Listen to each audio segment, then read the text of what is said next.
जय माई की। आज का युवा मन और बुद्धि यानी हृदय और बुद्धि के बीच में अधिक फंसता जा रहा है। वह अगर भाव के साथ चलता है, हृदय के साथ चलता है, तो उसको ऐसा लगता है कि मैं इस रैट रेस में, इस दुनिया की दौड़ में कहीं पीछे छूट रहा हूँ। और जब वह बुद्धि के साथ चलता है तो उसको पता लगता है कि कहीं ना कहीं मेरे जो संबंध हैं, मेरे जो वो गहरे रिश्ते हैं, वो पीछे छूट रहे हैं। इनका सामंजस्य कैसे बना करके चलूं, इसको साथ लेके कैसे चलूं, ये तो सामान्य व्यक्ति की बात है। परंतु जब एक साधक अपनी बुद्धि की सुननी शुरू कर देता है और मन को मारता है, हृदय को मारता है, हृदय के भाव को दूर करता है, तो वह उस ईश्वर से भी दूर हो जाता है। बुद्धि तर्क देती है और तर्क ईश्वर से को दूर करता है, ईश्वर से उस साधक की दूरी बना देता है। जब भी तुम बुद्धि चलाओगे, जब भी तुम अपना दिमाग चलाओगे, तो उस ईश्वर से दूर हो जाओगे, उस गुरु से दूर हो जाओगे, उस भाव से ही दूर हो जाओगे जो तुमको बचाए रखे हैं, जो तुम्हारी छत्र छाया बने हुए है।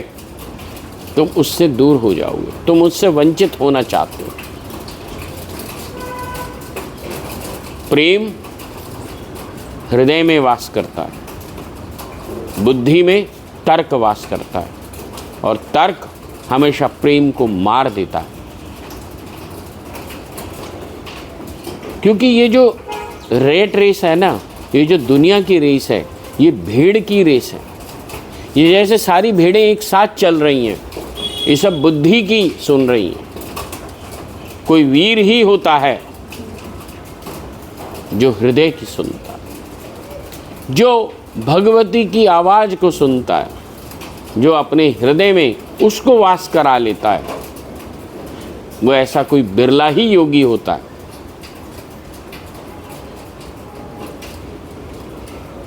जब तुम सड़क पर चले जा रहे हो हजारों लाखों की भीड़ में, क्योंकि सबको कुछ ना कुछ बनना है। किसी को करोड़पति बनना है, किसी को अरबपति बनना है, किसी को सफल व्यापारी बनना है, किसी को आईएएस बनना है, किसी को आईपीएस बनना है। सबको बनना है, और इस बनने में सबके साथ बुद्धि की आवश्यकता है, हृदय की नहीं, भाव की नहीं।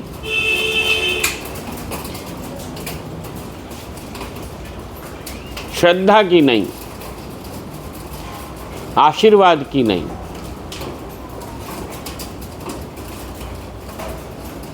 जब तुम आशीर्वाद से वंचित हो जाओगे तो तुम बना के क्या करोगे?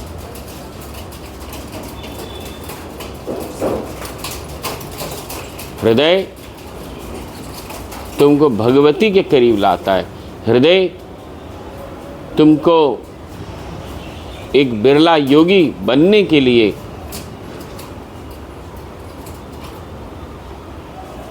तैयार करता है। वो तैयार करता है तुमको कि तुम अपने मार्ग को प्रशस्त करो, कि तुम हृदय की सुनो। परंतु हृदय की सुनने में, भाव की सुनने में उसको लगता है कि मैं कहीं दुनिया की इस रैट रेस में पीछे हो रहा हूँ। क्योंकि भक्ति श्रद्धा के साथ होती है, भक्ति भाव के साथ होती है। भगवान को भाव के साथ भजना पड़ता है। अब यहाँ तंत्र की विवेचना करेंगे थोड़ी सी। ईश्वर, जिसको ब्रह्म कहते हैं, जो पराशक्ति है, वह पराशक्ति निराकार स्वरूप में हमारे शब्द के अंदर ही रहती है। जो हमारा भाव है वह उसकी आत्मा है। जब आपका शब्द बिना भाव का होगा तो वह सामने वाले के हृदय में उतरेगा कैसे? तो जब आप बात कह रहे हैं वह उसको आंदोलित ही नहीं कर पाएगी। जैसे जब अंगुलीमाल चले जा रहा था और अपने कार्य को कर रहा था, लगातार गलत कार्य कर रहा था, तो उसी समय में बुद्ध से मिलना हुआ। जब बुद्ध से मिलना हुआ तो अंगुलीमाल ने कहा बुद्ध को कि तू ठहर जा,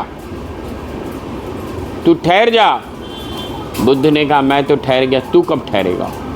ये मात्र शब्द थे, परंतु जो उसके अंदर भाव था वह उसके हृदय में उतर गया और इतना गहरे उतर गया, इतना गहरे उतर गया कि उसके हाथ से चाकू छूट गया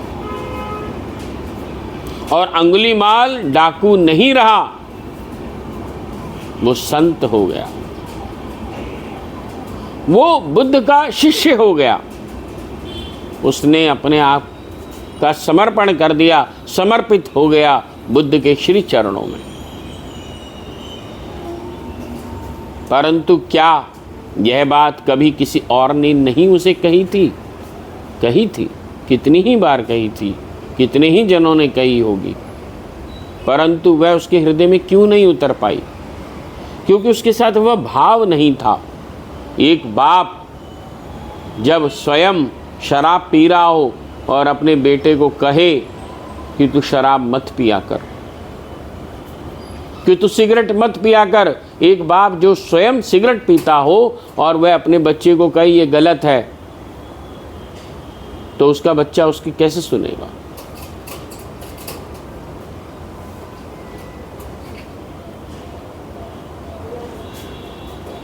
जब वह भाव आपके अंदर जिंदा होगा, वह भाव आपको जीवंत रखना होगा। जो भाव आप आगे चलाना चाहते हैं, यदि आप जीवन में जिस लक्ष्य को प्राप्त करना चाहते हैं, वह भाव के रूप में आप में जिंदा रहना चाहिए, हर क्षण हर पल। तब वह जीवंत होकर आपके शब्दों में से, आपके वाक्यों में से निकलेगा।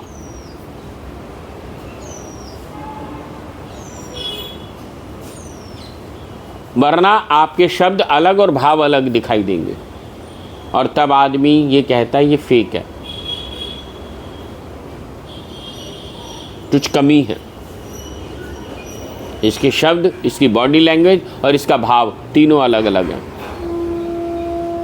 तो ठीक इसी प्रकार से जब व्यक्ति साधना करने उतरता है, जब साधना करते चले जाता है, तो उसका भाव, उसका कर्म, उसके शब्द एक हो जाते हैं। तो जैसे ही वह बोलता है तो उसके अंदर आशीर्वाद की शक्ति जागृत हो जाती है। जब वह अपना हाथ उठाता है किसी को आशीर्वाद देने के लिए, तो उसका आशीर्वाद फलित होता है। क्यों?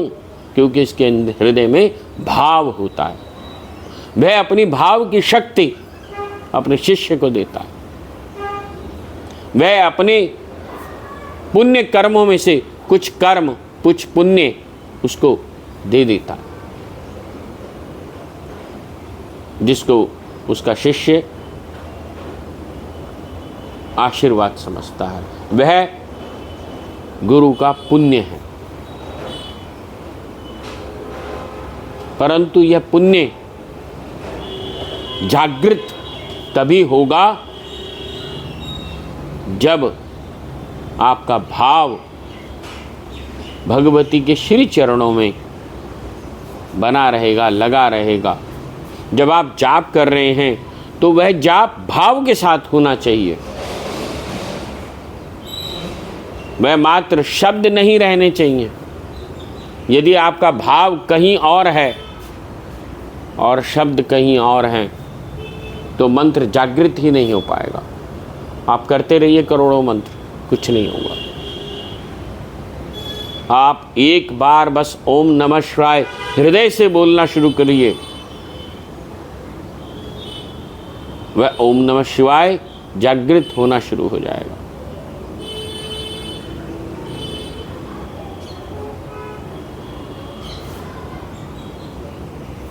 कोई बिरला ही प्रेमी होता है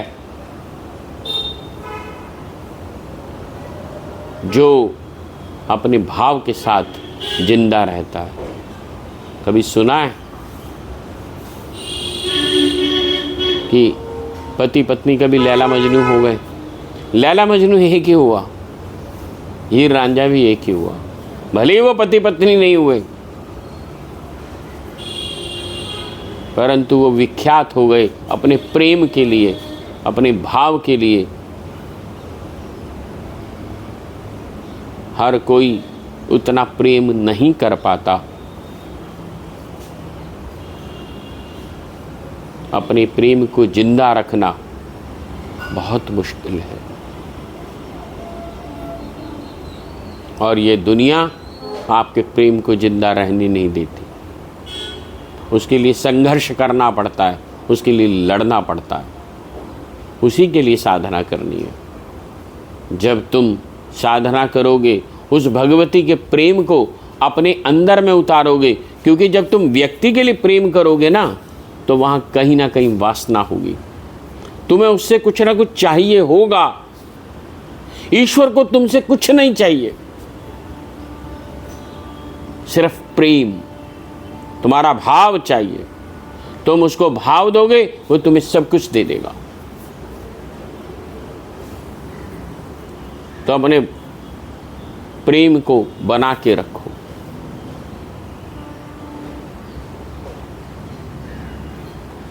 इस युद्ध में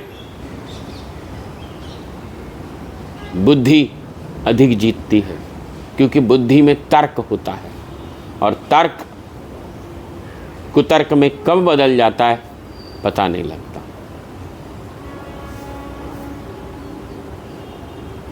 बुद्धि की विजय बहुत हत्याएं कराती है। जब जब भी साम्राज्य जीते गए, वो बुद्धि के बल पर जीते गए, भाव के बल पर नहीं। भाव के बल पर तो व्यक्ति को जीतता है, उसके लिए युद्ध की आवश्यकता नहीं होती। प्रेम से जब तुम किसी को जीत लोगे तो वो समर्पित हो जाएगा, और जब तुम युद्ध से किसी को जीत लोगे तो वह प्रतिशोध की आग में जलता रहेगा। ये अवश्य ध्यान रखना कि तुम किसको कैसे जीत रहे हो। आज रिश्तों में खटास इसीलिए आ रही है क्योंकि प्रेम के स्थान पर बुद्धि ने ले ली है। यह आवश्यक है दिन प्रतिदिन में भी समझना और साधना में भी समझना। बस मुझे इतना ही कहना था। जय माई की।